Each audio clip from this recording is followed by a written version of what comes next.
بسم الله الرحمن الرحيم. الحمد لله والصلاة والسلام على سيدنا محمد وعلى آله وأصحابه أجمعين. الحمد لله والصلاة والسلام على سيدنا محمد وعلى آله وأصحابه أجمعين. أما بعد، فأعوذ بالله من الشيطان الرجيم. بسم الله الرحمن الرحيم. الحمد لله رب العالمين الرحمن الرحيم. الحمدللہ آج ہم قرآن کی خلاصہ اور قدر تفصیل کے ساتھ اس کا آغاز کر رہے ہیں۔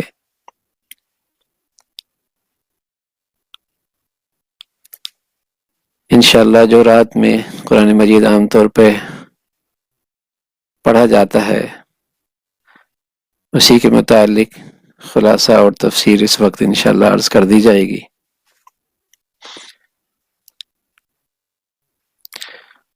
قرآن کا خلاصہ بہت مختصر بھی ہو سکتا ہے۔ حضرات علماء اور مفسرین نے بتایا کہ سارے قرآن کا خلاصہ سورہ فاتحہ کے اندر ہے، اور سارے سورہ فاتحہ کا خلاصہ ایک با کے بسم اللہ کے نقطے کے اندر بھی ہے۔ نقطہ اللہ کی توحید، اللہ کی وحدانیت۔ تو جس قدر جس انداز سے اسے پیش کیا جائے تو انشاءاللہ اتنا پیش کر دیا جائے گا کہ اللہ کا پیغام جو قرآن مجید میں موجود ہے اس کا فہم ہو سکے، وہ پیغام مل سکے۔ تو آج ہم سب سے پہلے سورہ فاتحہ جو اس قرآن مجید کی سب سے پہلی سورت ہے، اور یہ پورے قرآن کا دیباچہ ہے جس میں پورے قرآن کے مضامین ان کا تذکرہ اس دیباچے میں ہے۔ سارے قرآن کے مضامین اگر 5 حصوں پہ تقسیم کریں، اللہ کی وحدانیت، رسول اللہ صلی اللہ علیہ وسلم کی رسالت، اور قیامت، اور ماننے والوں کا تذکرہ اور نہ ماننے والوں کا تذکرہ، اور یہی 5 چیزیں سورہ فاتحہ میں موجود ہیں۔ الحمدللہ رب العالمین الرحمن الرحیم میں اللہ کی توحید، اللہ کی بڑائی، اللہ کی وحدانیت ہے، اور مالک یوم الدین کے اندر قیامت کا تذکرہ ہے، اور صراط الذین انعمت علیہم میں نبوت کا تذکرہ، رسالت کا تذکرہ، اور ساتھ ہی ان لوگوں کا تذکرہ ہے جو ماننے والے ہیں، اور غیر المغضوب علیہم ولا الضالین میں ان لوگوں کا تذکرہ جو نہیں مانے۔ تو سارا قرآن انہی 5 مضامین پر مشتمل ہے۔ اس لیے اس سورت کو ام القرآن بھی کہتے ہیں، قرآن کی اساس بھی کہتے ہیں۔ اور اس سورت کی ایک شان رسول اللہ صلی اللہ علیہ وسلم نے بتائی کہ یہ سورت الدعا بھی ہے۔ بارگاہ خداوندی میں کس طریقے سے التجا کی جائے، اپنی غرض پیش کی جائے، تو اس صورت میں وہ سلیقہ، وہ طریقہ بتایا گیا، اور ساتھ یہ بتایا گیا کہ انسانی زندگی کی سب سے بڑی ضرورت کیا ہے، اس کی بھی رہنمائی کی گئی۔ مانگنے کا سلیقہ، طریقہ بتایا گیا، اور اللہ کے خزانے کی جو سب سے بڑی دولت ہے اور انسانی زندگی کی سب سے بڑی ضرورت، اس کی رہنمائی کی گئی کہ اللہ سے کس طریقے سے مانگا جائے۔ پہلے اس کی حمد و ثنا کی جائے، اس کی عظمت اور بڑائی کے تذکرے ہوں، اور پھر اپنے احتیاج پیش کیا جائے، ایاک نستعین، میں محتاج ہوں، میں اللہ سے اس کی مدد کا محتاج ہوں. اور پھر اپنا مقصد پیش کیا جائے، اہدنا الصراط المستقیم. یہ اس صورت میں جو دعا ہے اس دعا کا مرکزی نقطہ ہے، جس میں اللہ نے رہنمائی فرمائی کہ انسانی زندگی کی سب سے بڑی ضرورت ہے کہ اسے صراط مستقیم نصیب ہو جائے. سب کچھ مل گیا اور دنیا کا بڑے سے بڑے نقشے مل گئے، مادی لحاظ سے وہ غیر معمولی وسائل کا مالک ہو گیا، لیکن اسے صراط مستقیم کی دولت نہیں ملی تو وہ بد نصیب آدمی ہے، بد نصیب آدمی. اور جسے یہ دولت مل گئی، چاہے وہ کوٹھی میں رہے، چاہے وہ جھونپڑی میں رہے، چاہے وہ زرق برق لباس پہنے، چاہے پھٹے پرانے کپڑے پہنے، اسے صراط مستقیم کی دولت مل گئی تو دنیا کی سب سے بڑی دولت اسے میسر آ گئی.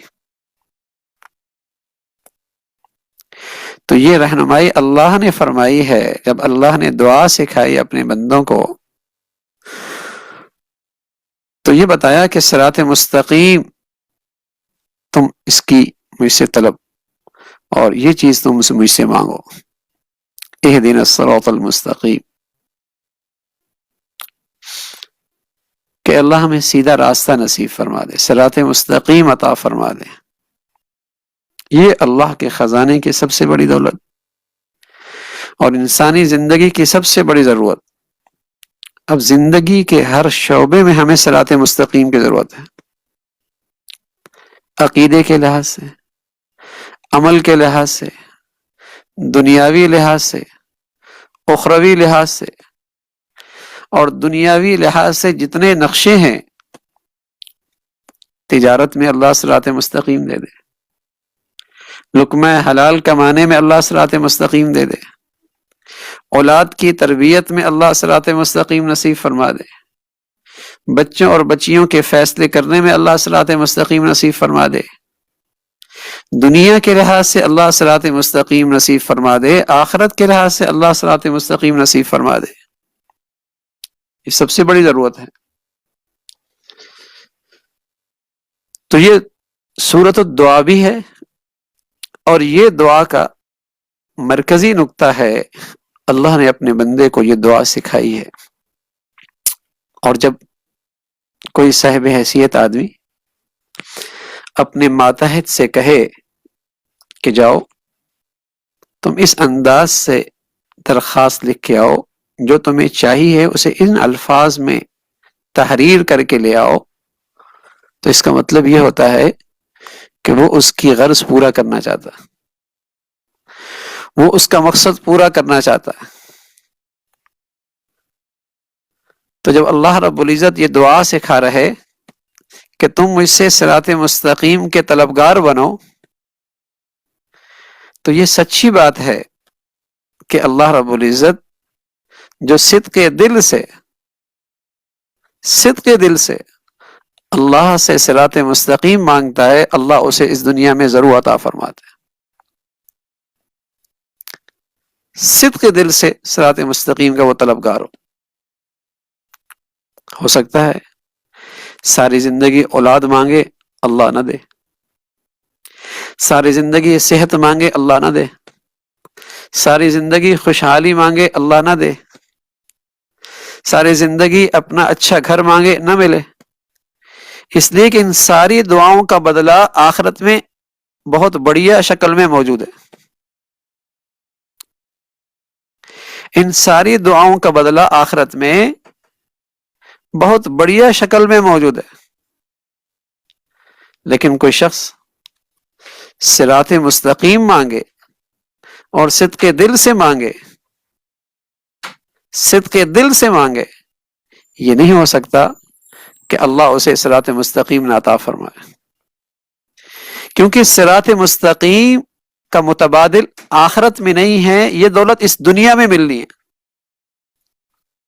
بس اوقات خیال ہوتا ہے اس پرفتن دور میں کہاں جائیں، کس سے پوچھیں، کس سے رہنمائی لیں، کس کے پاس بیٹھیں، کیسے حق ملے، کیسے سچے تلاش کریں؟ تو سچی بات یہ ہے، اگر آپ صدق دل سے اللہ سے یہ دعا کرتے رہیں گے یا کرتی رہو گی تو اللہ رب العزت تمہیں ایسے اچھے لوگوں سے وابستہ فرما دیں گے۔ یہ اللہ نے دعا سکھائی اسی لیے ہے کہ اللہ یہ صراط مستقیم اپنے بندوں کو دینا چاہتے ہیں۔ پھر یہ راستہ، یہ صراط مستقیم، اس کا کوئی عملی مشاہدہ، اس کا کوئی عملی مشاہدہ، تو فرمایا صراط الذین انعمت علیہم، یہ لوگ دیکھ لو جو صراط مستقیم پہ چلنے والے ہیں، یہ لوگ دیکھ لو جو صراط مستقیم پہ چلنے والے ہیں، اور ایسے لوگ قیامت تک موجود رہیں گے۔ جس دن ان کا آخری فرد ختم ہو جائے گا اللہ اس دنیا کا نظام ختم کر دیں گے۔ اس دنیا کا بقا، اس دنیا کا وجود، اس دنیا میں اللہ کی جتنی رحمتیں اور نعمتیں برس رہی ہیں یہ ان افراد کی برکت سے برس رہی ہیں جنہیں اللہ نے صراط مستقیم نصیب فرما رکھا ہے۔ جس دن اس کا آخری فرد بھی ختم ہو جائے گا اللہ یہ نظام ختم کر دیں گے، نظام اٹھ جائے گا۔ تو صراط الذین انعمت علیہم میں ان لوگوں کی رہنمائی فرما دی کہ یہ ہے صراط مستقیم کا نمونہ، جن پر اللہ کا انعام ہے۔ اور وہ کون لوگ ہیں؟ قرآن خود ان کی وضاحت فرماتا ہے، النبیین، الصدیقین، الشہداء، الصالحین، انعم اللہ علیہم من النبیین والصدیقین والشہداء والصالحین۔ اور صالح قیامت تک رہے گا۔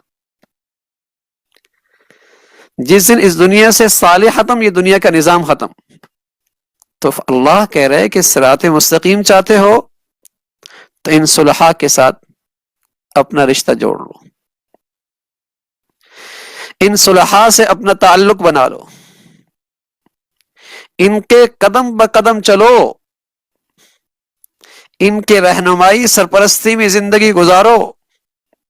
سبحان اللہ، ساتھ رہنمائی فرمائی کہ ہدایت کے لیے جہاں اللہ کا کلام ضروری ہے وہاں صراط مستقیم کے لیے کلام اللہ پر عمل کرنے والے بھی ضروری ہیں،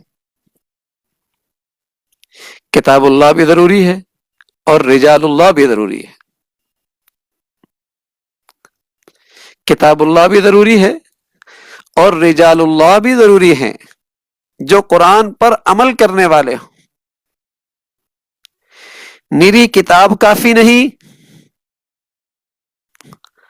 اور نرے افراد کافی نہیں، کتاب اللہ بھی ہو اور وہ بھی ہو جو کتاب اللہ پر عمل کرنے والے ہوں۔ اللہ رب العزت نے جب بھی انسانیت کی ہدایت کا انتظام فرمایا تو کتاب بھی بھیجی اور افراد بھی بھیجے۔ کبھی ایسا ہوا کہ نئی کتاب آئی اور نئے افراد آئے، نبی بھی نیا، کتاب بھی نئی، اور کبھی ایسا ہوا کتاب پہلے والی تھی، نبی نیا آیا۔ لیکن ہر دور میں آسمانی کتاب بھی رہی ہے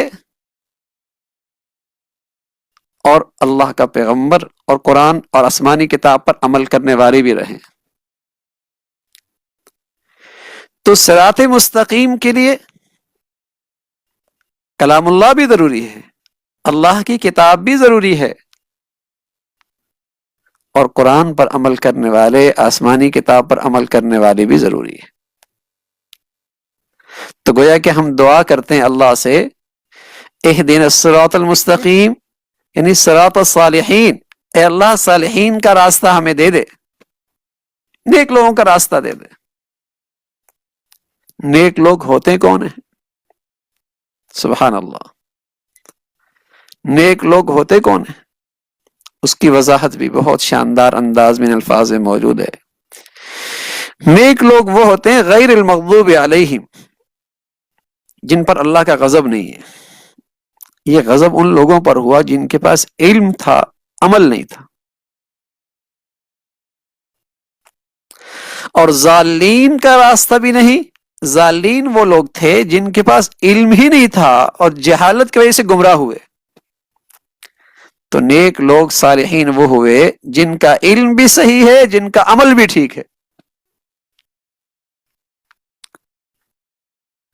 جن کا علم بھی صحیح ہے، جن کا عمل بھی ٹھیک ہے، جن کا علم بھی محمد الرسول اللہ تک پہنچتا ہے اور جن کا عمل بھی رسول اللہ صلی اللہ علیہ وسلم کی زندگی سے میل کھاتا ہے۔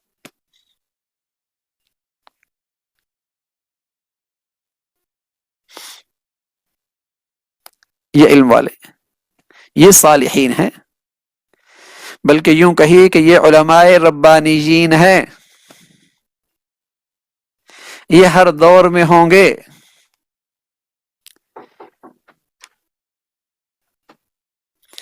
کہ جن کا علم بھی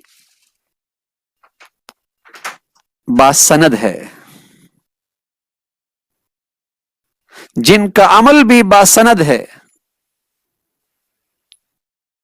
جن کے علم کی نسبت بھی اللہ کے رسول تک پہنچتی ہے اور جن کے عمل کی نسبت بھی رسول اللہ صلی اللہ علیہ وسلم تک پہنچتی ہے۔ علم بھی صحیح، عمل بھی صحیح۔ تو یہ سورۃ الدعا ہے، جس دعا میں ایمان والے اللہ کے بندے اللہ سے کہتے ہیں اللہ صراط مستقیم دے دے، یعنی صراط الصالحین دے دے، نیک لوگوں کا راستہ دے دے جن کا علم بھی ٹھیک ہو، عمل بھی ٹھیک ہو۔ ایسے لوگوں کا راستہ بھی نہیں، علم ہے عمل نہیں، اور ایسے لوگوں کا راستہ بھی نہیں جن کی گمراہی کی وجہ جہالت ہے، ایسے لوگوں کا راستہ بھی نہیں۔ تو سمندر ہے قرآن، تو سبحان اللہ۔ تو یہ سورہ فاتحہ ہے، اور اس کو قرآن کی اساس بھی کہتے ہیں، ام القرآن بھی کہتے ہیں، اسے سورۃ الدعا بھی کہتے ہیں، سورۃ الشفا بھی کہتے ہیں۔ سبحان اللہ، شفا بھی کہتے ہیں۔ یہ سورت شفا کے لیے بھی ہے۔ رسول اللہ صلی اللہ علیہ وسلم کے پاس چند صحابہ آئے، کہنے لگے یا رسول اللہ، ہم راستے پہ سفر کر رہے تھے اور دوران سفر ہمارے ایک ساتھی کو سانپ نے، ہمارے ساتھی کئی جگہ پڑاؤ ڈالا، اور وہاں بستی والوں سے کھانے کا وقت تھا، تو بڑے بے مروت تھے، انہوں نے مسافروں کا کوئی خیال نہ کیا۔ اللہ کی شان، ان کے سردار کو سانپ نے ڈس لیا۔ انہوں نے دیکھا کہ یہ لوگ تھے نیک، پیشانیاں، چہرے، نیکیوں کا نور، تو وہ اپنے سردار کو چرپائی پہ اٹھائے ہمارے پاس لے آئے، کہنے لگے اس نے سانپ نے ڈس لیا ہے، آپ دم کریں۔ ہم نے کہا ہم تو دم نہیں کریں گے، اس کے لیے تو آپ کو 80 بکریاں دینی ہوں گی۔ انہوں نے کہا 80 بکریاں دے دیں گے۔ سردار تھا، سورہ فاتحہ پڑھی 7 مرتبہ، دم کیا، اور تڑپتا ہوا آدمی ٹھیک ہو گیا۔ یا رسول اللہ، یہ بکریاں ہمارے لیے جائز ہیں؟ فرمایا اللہ نے تمہیں رزق دیا ہے، تمہارے لیے حلال ہے۔ سورۃ فاتحہ میں یہ طاقت تو موجود ہے، جیسے گولی میں آدمی کے مر جانے کی طاقت تو موجود ہے، اس سے آدمی مر جاتا ہے، لیکن کوئی آدمی گولی کو ہاتھ میں لے اور بلی کو مارے، بلی بھی نہ مرے۔ کوئی کہہ دے میاں تم تو کہتے ہو مر جاتی ہے گولی سے آدمی، تو بلی بھی نہیں مر رہی، کیا کہا جائے گا؟ میاں گولی کو وہاں رکھو، اسے پستول کی، بندوق کی نالی میں رکھو، اور پھر یہ بھی ضروری ہے کہ جس کے ہاتھ میں وہ بندوق ہے یا پستول ہے اس کے قوت میں بازو میں قوت بھی ہو، اور پھر یہ بھی ضروری ہے کہ اس نشانے اور گولی کے درمیان کوئی رکاوٹ بھی نہ ہو. تو سچ ہے کلام اللہ میں طاقت ہے، لیکن جو پڑھ رہا ہے اس کے اندر یقین کی طاقت بھی تو ہو، اس کے اندر یقین کی طاقت بھی تو ہو. اور پھر جس نشانے پہ اس نے اثر کرنا ہے اس کے اور اس کے درمیان کوئی گناہ کی رکاوٹ بھی تو نہ ہو، کوئی گناہ کی رکاوٹ بھی تو نہ ہو. تو شفا ہے لیکن یقین کی طاقت چاہیے، اور رکاوٹوں کو دور کرنا بھی ضروری ہے.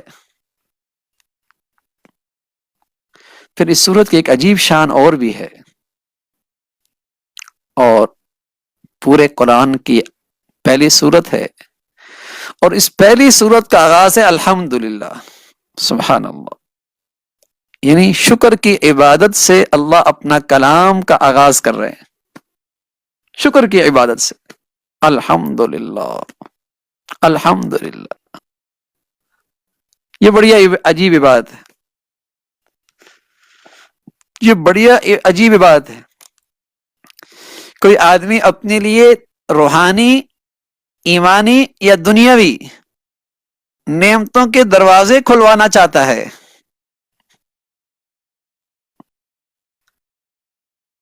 تو اس عبادت کو اختیار کر لے، شکر کی عبادت کو اختیار کر لے. اللہ نے کوئی روحانی ایمانی نعمت دے رکھی ہے اس پہ شکر ہے، اللہ نے کوئی دنیاوی جسمانی مادی نعمت دے رکھی ہے اس پہ اللہ کا شکر ہے. یہ ایک ایسی عبادت ہے جس سے نعمتوں کے دروازے کھلنے لگتے ہیں.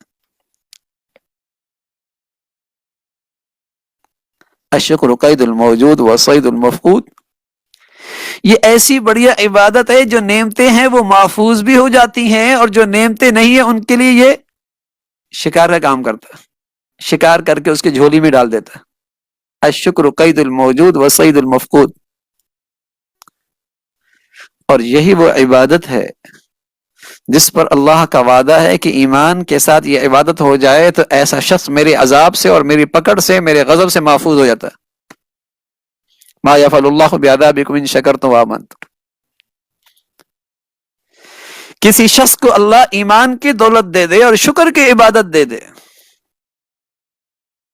تو وہ اللہ کے غضب سے ہمیشہ محفوظ رہے گا، اللہ کے عذاب سے محفوظ رہے گا. ہاں، شکر کی حقیقت کیا ہے؟ شکر کی حقیقت کیا ہے؟ شکر کی حقیقت سمجھنی چاہیے. اس لیے کہ جب کسی کے احسانات اور انعامات کا آدمی کو استحضار اور خیال رہتا ہے تو اس کے دل میں اس کی محبت آنے لگتی ہے، اس کی محبت آنے لگتی ہے. اور محبت ایک ایسی چیز ہے کہ اطاعت آسان کر دیتی ہے. محبت ایک ایسی چیز ہے جو اطاعت آسان کر دیتی ہے. سبحان اللہ. جب اللہ کے انعامات پر اللہ کے احسانات کا استحضار اور دھیان رہے گا اللہ کی محبت بڑھے گی. اور جیسے اللہ کی محبت، جو شخص اللہ کی محبت میں سچا ہے اللہ کا کوئی حکم اس کے لیے مشکل نہیں رہے گا، پھر اللہ کی اطاعت اور فرمان برداری اس کے لیے مشکل نہیں رہے گی، بلکہ محسن کا کہنے ماننے میں مزہ آتا ہے. محسن کی خاطر تکلیف اٹھانے میں لذت آتی ہے. محبوب کا جی خوش کرنا اندر سے ایک جذبہ اٹھتا ہے. یہ شکر کی حقیقت ہے. اللہ ہمیں یہ عبادت نصیب فرما دے. تو یہ سورہ فاتحہ ہے، سارے قرآن کا آئینہ ہے، سارے قرآن کا دیباچہ ہے، سارے قرآن کی اساس ہے. اور اس کی ایک شان میں نے عرض کیا دعا کی بھی ہے، شفا کی بھی ہے. یہ اتنا ہی اختصار کے ساتھ کافی ہے. پھر سورہ بقرہ ہے. اور سورہ بقرہ، بقرہ عربی میں ایک گائے کو کہتے ہیں، گائے کو. اور اس کے متعلق حضرت موسیٰ علیہ الصلوۃ والسلام کا ایک معجزہ ہے کہ ایک شخص مقتول ہوا، قاتل کا پتہ کوئی نہیں. اس شخص کا مقتول کے بھتیجے نے اسے مال ہتھیانے کے خاطر اپنے چچا کو قتل کر دیا، قاتل کا پتہ کوئی نہیں.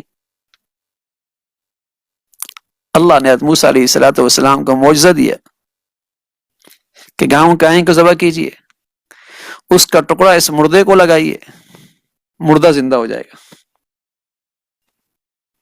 مردہ زندہ ہو جائے گا. عقل کے لحاظ سے، تجربے کے لحاظ سے، مشاہدے کے لحاظ سے، اور جو عقل اور تجربے اور مشاہدے پر زندگیاں گزارا کرتے ہیں، بس اوقات وہ اللہ کی اس قسم کی قدرت کا انکار ہی کر دیتے ہیں. اللہ کی اس قسم کی قدرت کے شہکاروں کا انکار ہی کر دیتے ہیں.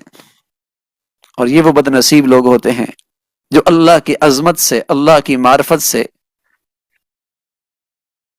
محروم ہوتے ہیں. تو یہ سورہ بقرہ ہے. اور اس میں ایک اور حکمت یہ بھی تھی کہ یہ بنی اسرائیل والے مصریوں کے ساتھ رہتے تھے، اور مصری ان کے دلوں میں گائے کی بڑی عقیدت اور محبت تھی. اس محبت اور عقیدت میں بنی اسرائیل والے بھی شامل ہو گئے. تو جب ان کے ہاتھوں سے اس گائے کو ذبح کرایا گیا تو وہ عقیدت بھی نکالی گئی، اس کی توہین بھی کرائی گئی. ساتھ اٹھنے بیٹھنے سے وہ جراثیم آ جایا کرتے، جیسے اللہ کے نبی صلی اللہ علیہ وسلم کے زمانے میں لوگوں کے دلوں میں کتے کی بڑی عظمت تھی. بلکہ آج بھی مسلمانوں کی اولادیں جو مغربی معاشرے میں رہتے ہیں یا عیسائیوں کی زندگیاں بہت قریب سے دیکھتے ہیں یا ان کی معاشرت کو دیکھتے اور اپناتے ہیں، ان کی اولادوں کے اندر بھی آج کتے کی محبت ہے. تو اللہ کے نبی صلی اللہ علیہ وسلم جب اپنی نبوت کا اعلان فرمایا تو سب سے پہلے اس کتے کی گندگی دلوں میں بٹھانے کے لیے فرمایا جہاں ملے اسے مار دو، جہاں ملے اسے مار دو. ایسا ایسا جب دلوں میں برائی بیٹھ گئی پھر اس بات پر اتفاق کیا کہ جس برتن میں یہ منہ ڈالے گا اسے اتنی مرتبہ دھونا ہوگا. مارنے کا حکم اٹھ گیا تاکہ اس کی برائی دل میں رہے. تو جس قوم کی معاشرت دیکھی جاتی ہے، پڑھی جاتی ہے، سنی جاتی ہے، اس معاشرت کے اندر رہا جاتا ہے، ان کی وہ گندگیاں بھی اندر سرایت کر جاتی ہیں. مسلمان کھلانے والے بھی آج کتوں سے بڑی فخریہ محبت کرتے ہیں، فخریہ محبت کرتے. تو غلط معاشرت کے ساتھ رہنے کی غلط چیزیں بھی زندگی میں آ جایا کرتی. تو سورہ بقرہ اسی نسبت سے اس سورت کا نام بقرہ ہے. اور اس کے آغاز میں قرآن کی عظمت کا تذکرہ کہ اس میں شک نہیں ہے، لا ریب فیہ، اس میں شک نہیں. جس قدر اللہ کی عظمت دلوں میں آئے گی اسی قدر اللہ کی کتاب کی عظمت بھی آئے گی. اور جن کے دل اللہ کی عظمت اور معرفت سے خالی ہیں وہ قرآن کی عظمت اور معرفت سے بھی محروم ہیں. حالانکہ یہ وہ کتاب ہے جس کی عظمت کی قسم اللہ نے کھائی ہے، قسم اللہ نے کھائی. تو کیا شان ہے اس کتاب کی، کیا عظمت ہے اس قرآن کی. وہ بڑے خوش نصیب لوگ ہیں جنہیں اللہ رب العزت نے قرآن سے کسی بھی درجے کی نسبت نصیب دے رکھی ہے، کیونکہ اسے تو دیکھنا بھی ثواب ہے، اسے تو محبت سے چھونا بھی ثواب ہے، اسے تو محبت سے اٹھانا بھی ثواب ہے. اور جن کے سینوں میں یہ قرآن ہے اور جن کی زندگیوں میں یہ قرآن ہے اور جن کو اللہ رب العزت نے اس قرآن کی خدمت میں قبول کر رکھا ہے وہ تو قابل رشک ہیں. لیکن اللہ کی عظمت آئے گی، اللہ کی کتاب کی عظمت آئے گی تو پھر قراء کتاب اللہ کی خدمت کرنے والوں کی بھی عظمت آئے گی. اور کتاب اللہ کی مراکز کی جہاں اس کی خدمت ہوتی ہے ان کی عظمت بھی اہمیت بھی آئے گی. لا ریب فی ھدی للمتقین. پھر سب سے پہلے اس صورت میں انسانوں کے 3 مختلف طبقات کا تذکرہ فرمایا. ایک وہ جو ایمان والا ہے، اور ایمان والوں کی 5 صفات کا تذکرہ ہے، اور پھر فرمایا اولئک علی ھدی من ربہم، یہ لوگ ہدایت پر ہیں. ایمان والوں کی 5 بنیادی صفات. پہلی صفت وہ غیب پر ایمان لاتے ہیں. غیب وہ ہے کہ آدمی حواس کے ذریعے، حواس خمسہ تک وہاں نہیں پہنچ سکتا،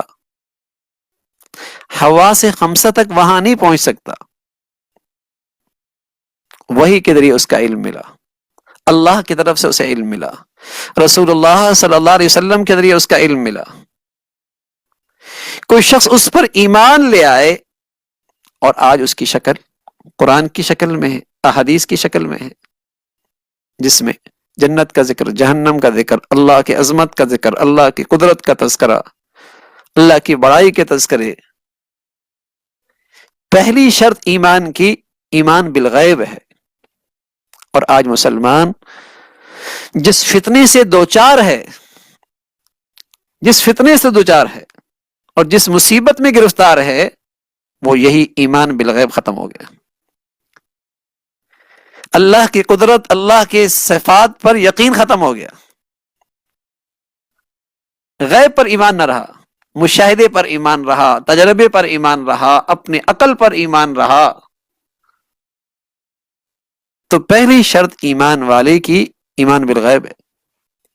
اور دوسری شرط وہ ہے نماز کا اہتمام، تمام آداب، تمام شرائط کے ساتھ نماز کا اہتمام، نماز کی پابندی.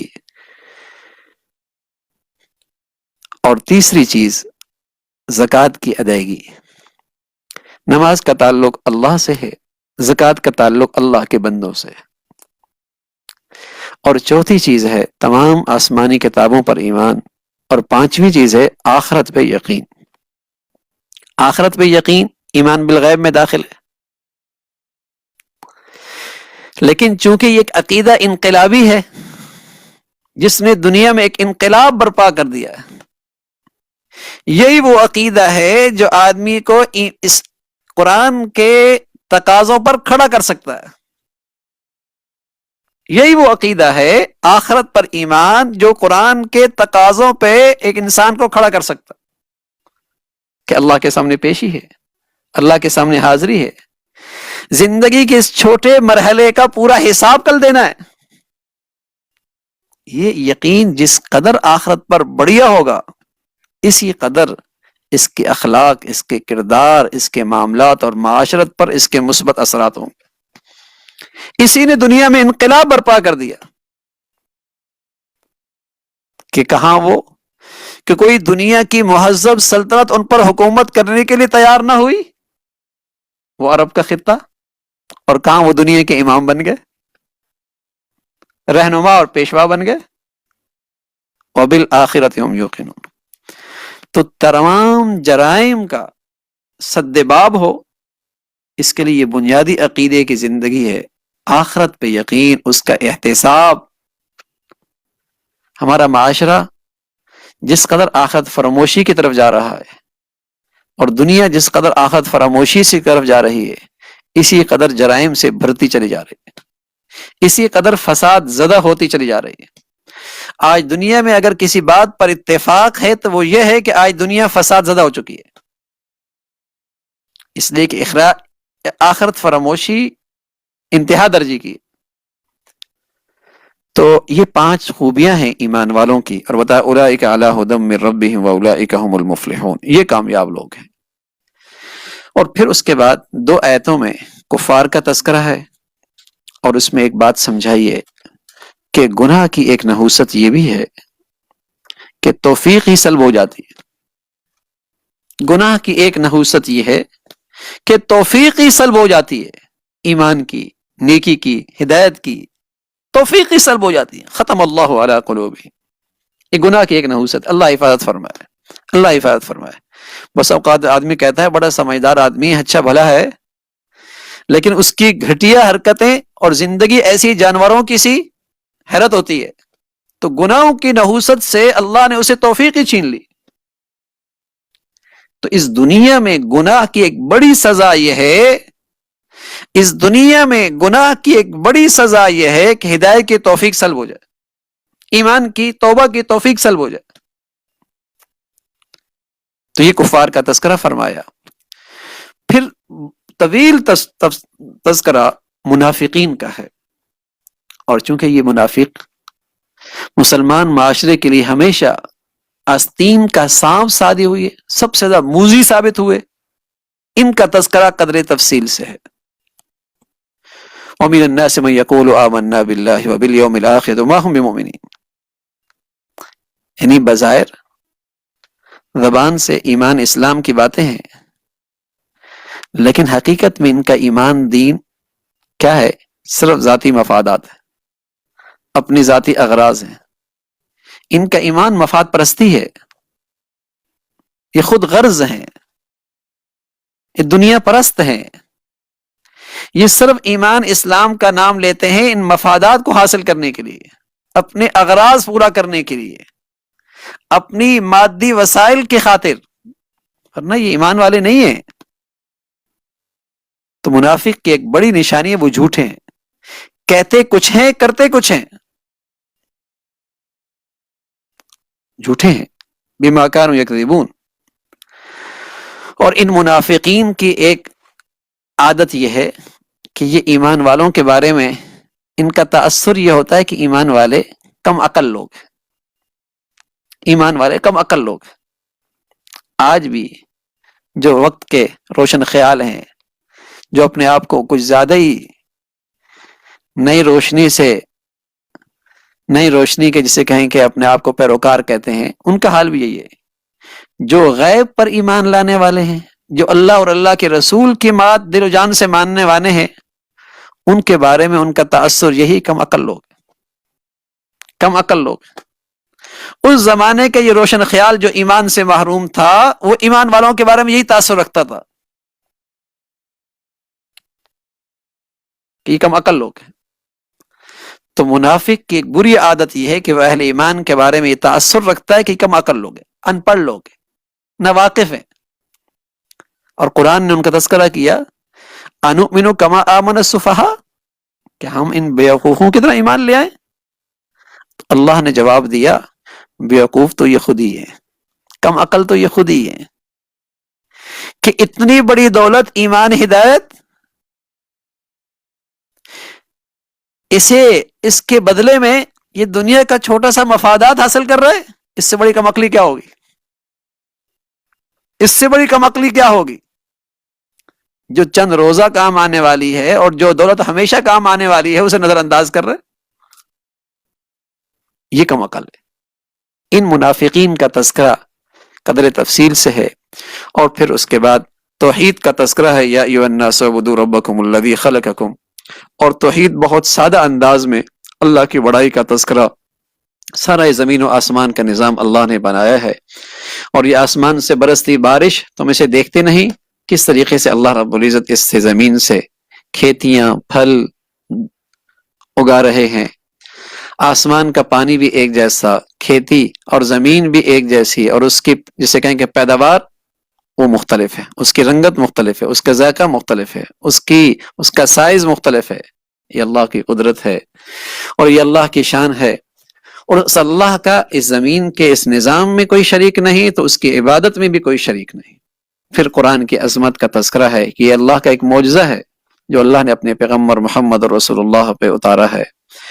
اور یہ معجزہ ایسا ہے کہ تم بھی عربی دان ہو اور عربی زبان کو جانتے ہو اور لمحوں میں کئی اشعار بنا لیتے ہو، کوئی اس جیسا قرآن بنا کے لے آؤ.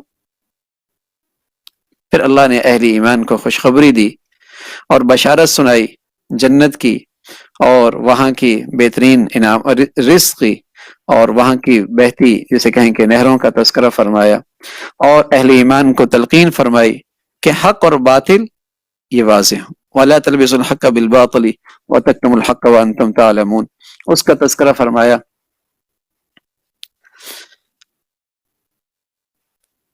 اس کا تذکرہ فرمایا، اور ساتھ یہ فرمایا کہ اللہ رب العزت کوئی مثال پیش کرتے ہیں، اور مثال میں کسی حقیر چیز کا تذکرہ کوئی عیب کی بات نہیں۔ ہاں البتہ جن کے دلوں میں کجی ہوتی ہے، جن کے دلوں میں کجی ہوتی ہے، وہ اللہ کا کلام سن کر ان کی وہ کجی اور گمراہی میں اور زیادہ اضافہ ہوتا ہے، اور جنہیں اللہ رب العزت ایمان کی روشنی نصیب فرماتے ہیں اور سلیم الفطرت ہوتے ہیں، وہ اللہ کا کلام سن کر انہیں ہدایت ملتی ہے۔ اور پھر جو لوگ کجی رکھنے والے ہیں اور فسق و فجور کی زندگی گزارنے والے ہیں، ان کا تذکرہ فرمایا کہ وہ اللہ کو عہد کو توڑتے ہیں، رشتوں کو توڑتے ہیں، زمین میں فساد مچاتے ہیں۔ پھر حضرت آدم علیہ الصلاۃ والسلام کی تخلیق کا تذکرہ، اور اللہ رب العزت نے جو حضرت آدم علیہ الصلاۃ والسلام کو عظمت بخشی اور فرشتوں نے ان کے سامنے سجدہ بجا لایا، اور یہ سجدہ تعظیمی سجدہ تھا۔ اور اس سلسلے میں عرض یہ ہے کہ یہ تعظیمی سجدہ پہلی شریعتوں کے اندر بھی اس کی گنجائش تھی، لیکن رسول اللہ صلی اللہ علیہ وسلم کی شریعت میں نہ تو عبادت کا سجدہ تمام شریعتوں میں حرام رہا ہے، اور نہ ہی تعظیمی سجدے کی گنجائش رسول اللہ صلی اللہ علیہ وسلم کی شریعت میں ہے۔ یہاں تعظیمی سجدے کی بھی گنجائش نہیں۔ حضور علیہ الصلوۃ والسلام کی خدمت میں قبائل سے ہوتے ہوئے مسلمان آئے اور تذکرہ کیا کہ سرداروں کے سامنے لوگ تعظیمی سجدہ بجا لا رہے ہیں، تو رسول اللہ صلی اللہ علیہ وسلم نے فرمایا سجدہ اس ذات کا ہے جو ہمیشہ سے ہے اور ہمیشہ رہے گی۔ فرمانے لگے اگر میری شریعت میں اگر یہ گنجائش ہوتی تو عورت سے کہتے کہ وہ اپنے شوہر کے سامنے تعظیمی سجدہ بجا لائے، لیکن میری شریعت میں اس کی کوئی گنجائش نہیں ہے۔ اس کا تذکرہ فرمایا، اور پھر بنی اسرائیل کا تذکرہ ہے، اللہ نے جو اسے نعمتیں عطا فرمائی ہیں، اور وہ نعمتوں کے اندر اپنے دور کی تمام امتوں میں سب سے زیادہ معزز کہلائی ہے، اس کا تذکرہ فرمایا۔ اور ساتھ ہی حضرت بنی اسرائیل کا تذکرہ، پھر اس میں اللہ نے اس بات کا تذکرہ فرمایا کہ بنی اسرائیل کو ان کے بڑے دشمن جو فرعون ہے اس سے اللہ رب العزت نے نجات دے کر ایک بہت بڑا انعام فرمایا، اور وہ بڑا ظلم کیا کرتا تھا اس پر، اور اللہ رب العزت نے اس قوم کو نجات نصیب فرمائی۔ لیکن نجات کے بعد پھر اس قوم کی ناشکری کا تذکرہ ہے کہ اللہ کی نعمتیں بڑھتی چلی گئیں، اللہ کے احسانات بڑھتے چلے گئے، لیکن اس قوم کی ناشکری اور نافرمانی بھی بڑھتی چلی گئی، اس کا تذکرہ فرمایا۔ پھر اس معجزے کا تذکرہ، پھر ساتھ ساتھ اس بات کا تذکرہ فرمایا کہ اللہ رب العزت نے ان پر انعامات فرمائے، اور ایک موقع پہ جب وہ آسمان کے نیچے تھے اور وہاں نہ بادل، وہاں اللہ رب العزت نے ایک صاحبان بادل کی شکل میں ان پہ مقرر فرما دیا، اور جسے کہیں کہ اپنے خزانے سے انہیں من اور سلوہ کی شکل میں رزق عطا فرمایا، اور یہ اللہ کی طرف سے ایک انعام تھا۔ اور اسی طرح جب انہیں پیاس کی ضرورت پڑی تو اللہ رب العزت نے ان کے لیے چشمے جاری فرما دیے۔ یہ ساری اللہ کی قدرت کا نظام وہ دیکھ رہے تھے، لیکن ناشکری قوم تھی، بجائے ان نعمتوں پہ شکر بجا لانے کے اور تقاضا کرنے لگے کہ انہیں سبزیاں ملنی چاہیے اور انہیں دال ملنی چاہیے، اور انہیں اس قسم کی چیزوں کا تقاضا اور مطالبہ رہا، تو قدم قدم پہ اس قوم نے ناشکری کا مظاہرہ کیا۔ تو اللہ رب العزت نے امت محمدیہ کے لیے ایک سبق بتایا کہ نعمتوں پہ شکر بجا لانا، اور جو اس صورت کو اور جو اس قرآن کے آغاز میں ہے، اس سے نعمتیں بڑھتی ہیں، اور ناشکری سے یہ اللہ کے غضب کو اور اپنے لیے نعمتوں کے دروازہ بند کرنے کی ایک صورت ہے، اس کا تذکرہ فرمایا۔ اور پھر اللہ رب العزت نے اس قوم کو وہ جو ایک معجزہ ہے اس کا تذکرہ، گائے کا معجزے کا تذکرہ فرمایا، لیکن یہ قوم چونکہ اس کے دل سخت ہو گئے تھے، اور سختی کا یہ عالم تھا کہ جیسے پتھر سخت ہوتا ہے، پتھر سے پھر بھی کبھی نہ کبھی پانی نکل آتا ہے، چشمہ جاری ہو جاتا ہے، لیکن ان کے دل ان پتھروں سے زیادہ سخت تھے۔ اللہ رب العزت ایسی سختی سے ہمیشہ محفوظ فرمائے۔ ایک شخص حضور علیہ الصلوۃ والسلام کی خدمت میں آئے، کہنے لگا یا رسول اللہ دل کی سختی کا علاج بتائیے نا، تو پیارے رسول صلی اللہ علیہ وسلم نے فرمایا تلاوت قرآن کا اہتمام کیا کرو، اور اپنا دنیا سے جانا یاد رکھا کرو، اس سے دلوں کی سختی دور ہوا کرتی، اس سے دل کی سختی دور ہوا کرتی ہے، اور اس سے دل میں نرمی آیا کرتی ہے۔ اور میرے عزیزو، یہ رمضان کی گھڑیاں بہت مبارک گھڑیاں ہیں، اللہ کرے قرآن ہمارے ان گھڑیوں کا بہترین مشغلہ ہو جائے، اور تلاوت قرآن اللہ کرے ہمارا سب سے بڑا معمول بن جائے، اور اللہ رب العزت اس قرآن کی برکت سے ہمیں آخرت کی زندگی کا صحیح استحضار اور دھیان نصیب فرما دے۔ یہ ساری بدعملیاں بھی موجود تھیں، لیکن ساتھ ساتھ وہ مطمئن بھی تھے کہ ہم نے جہنم میں نہیں جانا، ہم نے جہنم میں نہیں جانا، اور اگر چلی بھی گئے تو چند دن کی بات ہے، چند دن کی بات ہے۔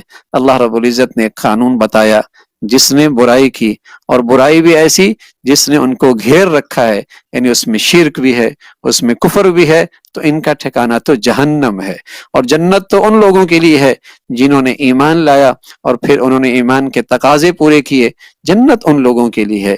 پھر اللہ رب العزت نے ان بنی اسرائیل سے جو عہد کیا، اور پھر اس میں عہد میں انہوں نے جسے کہیں کہ عہد شکنی کی، اور پھر انہوں نے دنیا آخرت کے بدلے میں اس کو اختیار کیا، تو اللہ رب العزت نے فرمایا نہ تو ان کی مدد کی جائے گی اور نہ ہی انہیں عذاب سے نجات ملے گی، اس لیے کہ انہوں نے دنیا ان کی سب سے بڑی ترجیح بنی، دنیا ان کا مطلب اور مقصود اور مطلوب بنا۔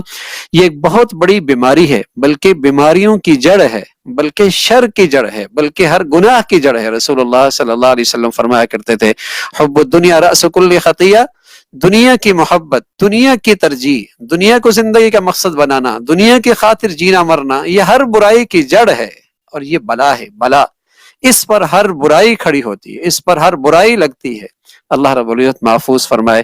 اور یہ قوم بھی اس مصیبت میں اور اس گندگی کے اندر مبتلا تھی، حالانکہ جب ان کے پاس کتاب آئی، اور کتاب بھی ایسی جو پہلی کتابوں کی تصدیق کرنے والی ہے، اور رسول اللہ صلی اللہ علیہ وسلم کے بارے میں یہ کہا کرتے تھے اپنے زمانے میں کہ ایک پیغمبر آئے گا، اور اس پیغمبر کے واسطے سے ہم دنیا میں فتح حاصل کریں گے اور کامیابی حاصل کریں گے۔ رسول اللہ صلی اللہ علیہ وسلم کو جانتے بھی تھے، پہچانتے بھی تھے، اس لیے کہ ان کی کتابوں کے اندر آپ کا تذکرہ موجود تھا، لیکن ضد، عناد، دنیا پرستی اور دنیا کی حد سے زیادہ محبت، یہ وہ چیز تھی جس نے انہیں اس انکار پر آمادہ کیا۔ تو اللہ رب العزت نے فرمایا برا ہوا ان کا، اور ان پر اللہ کا غضب ہوا، اسی کا تذکرہ ہے۔ اور پھر فرمایا کہ ہم نے ان سے عہد لیا، لیکن انہوں نے بار بار عہد شکنی کی، اور بظاہر تو یہ کہتے ہیں کہ آخرت ہمارے لیے ہے۔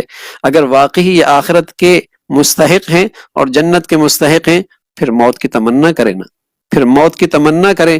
اور سچ یہ ہے کہ یہ حد سے زیادہ دنیا کی زندگی کے حریص ہیں، اور اگر یہ دنیا میں صدیاں بھی گزار دیں تب بھی اللہ کے عذاب سے یہ زندگی انہیں نہیں بچا سکتی۔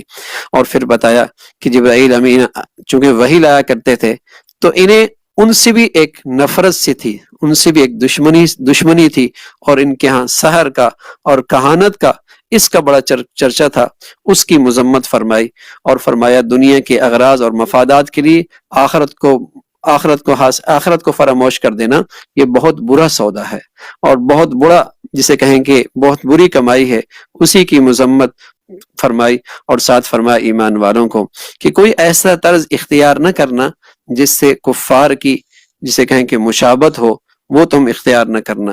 اور پھر ایمان والوں سے کہا تم نماز کا اہتمام کیا کرو، زکوٰۃ کا اہتمام کیا کرو، اور جو تم بھی آخرت کے لیے کرو گے اللہ تمہیں اس کا بہترین بدلہ عطا فرما دیں گے۔ اور سچ یہ ہے کہ صرف نسلی مسلمان ہونا اور صرف یہودی اور نصرانی ہونا یہ نجات کے لیے کافی نہیں ہے، بلکہ اصل ایمان کی زندگی ہے اور اعمال کی زندگی ہے۔ نجات کا دار و مدار ایمان اور ایمان کے تقاضے ہیں۔ اور فرمایا کہ یہودی یہ نصارہ کے بارے میں کہتے ہیں ان کا کوئی دین نہیں، اور نصارہ کہتے ہیں یہودیوں کسی دین پر نہیں، اس کی مذمت فرمائی ہے۔ پھر اللہ کی بڑائی اور عظمت کا تذکرہ ہے، اور اسی کی شان ہے کہ اس کا کسی چیز کا چاہ لینا وہ وجود میں آ جاتا ہے۔ اللہ کوئی کام چاہ لے اور کسی کام کرنے کا ارادہ فرما لے، وہ چیزیں وجود میں آ جاتی ہیں۔ یہ اللہ کی قدرت پر ایمان کی بات ہے کہ بس اللہ چاہ لے تو ہو جاتا ہے، اسباب بھی مہیا کر دیتے ہیں، وسائل بھی مہیا کر دیتے ہیں، اور چاہے تو وہ اللہ اسباب و وسائل کے بغیر بھی اس چیز کے کرنے کے قدرت رکھنے والے ہیں، اسی کا تذکرہ فرمایا۔ اور پھر اللہ رب العزت نے حضرت ابراہیم علیہ الصلاۃ والسلام کا تذکرہ فرمایا، جنہیں اللہ رب العزت نے امامت کا مرتبہ عطا فرمایا، اور اس امامت کے مرتبے کے پیچھے ان کی استقامت اور ان کی ہمت اور ان کا صبر تھا کہ کئی ساری آزمائشوں کی گھاٹیوں سے گزرے لیکن اللہ کے حکم پر پورا اترے اور استقامت کا مظاہرہ فرمایا. پھر اللہ نے ایک اعزاز دیا، آپ کو امامت عطا فرمائی. اور پھر حضرت ابراہیم علیہ الصلوۃ والسلام کی اس دعا کی قبولیت کا تذکرہ ہے جس کی برکتیں آج حرمین شریفین میں نظر آتی ہیں. اس کا تذکرہ پھر آپ علیہ الصلوۃ والسلام کی دعا ہی تھی کہ قریش سے اور پھر حضرت اسماعیل علیہ الصلوۃ والسلام کے اولاد سے محمد الرسول اللہ خاتم النبیین امام المرسلین محمد الرسول اللہ صلی اللہ علیہ وسلم اس دنیا میں تشریف لائے اور آپ کی نبوت کے جو مقاصد ہیں ان کا تذکرہ فرمایا. اس کا تذکرہ ہے پھر فرمایا کہ جو بھی ابراہیمی، جسے کہیں کہ ابراہیمی راستے سے اور ملت ابراہیمی سے اعراض کرے گا یہ اس کی بدنصیبی اور بدبختی ہے، اس کا تذکرہ فرمایا. اور اللہ رب العزت صرف اسی ایمان کو قبول فرمائیں گے جس ایمان پر صحابہ ایمان لے آئے.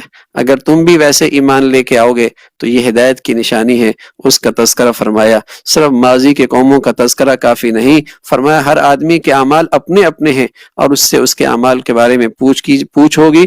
اور پھر پہلا سپارہ جب مکمل ہوا، دوسرے سپارے کے آغاز میں تحویل قبلے کی تبدیلی، رسول اللہ صلی اللہ علیہ وسلم دنیا میں تشریف لائے تو 16 مدینہ منورہ کے اندر جب ہجرت فرمائی تو 16 مہینے تک آپ بیت المقدس کی طرف نماز پڑھ رہے تھے.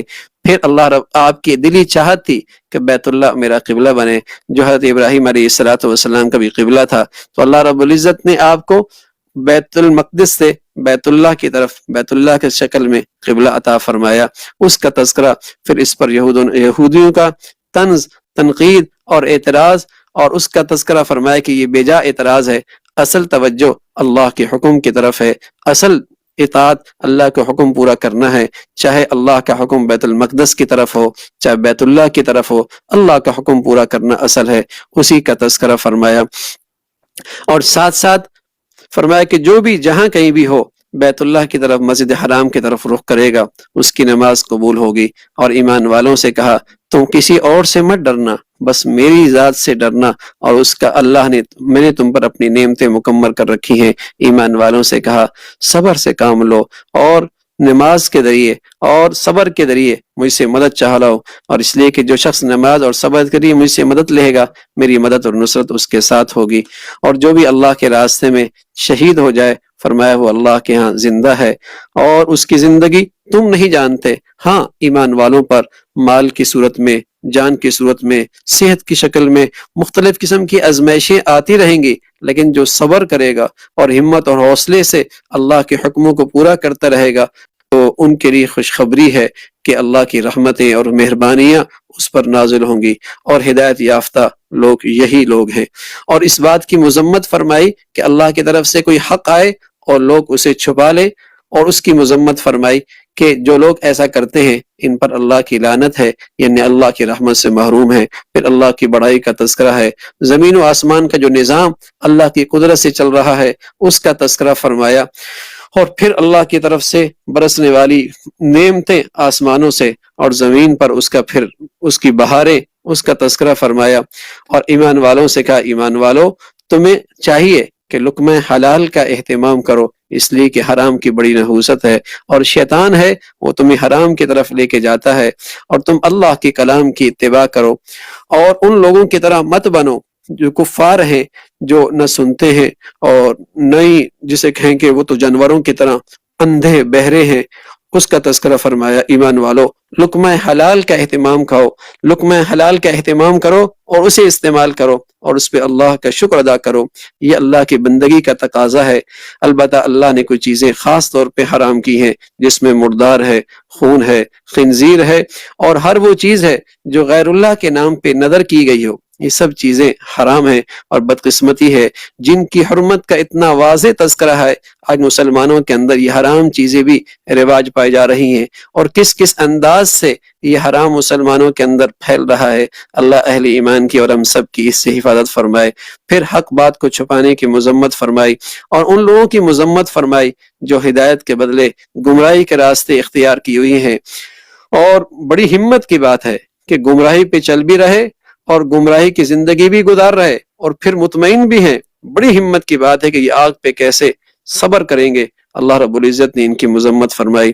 اللہ رب العزت بھائی عمل کی توفیق نصیب فرما دے. وآخر دعوانا ان الحمدللہ رب العالمین.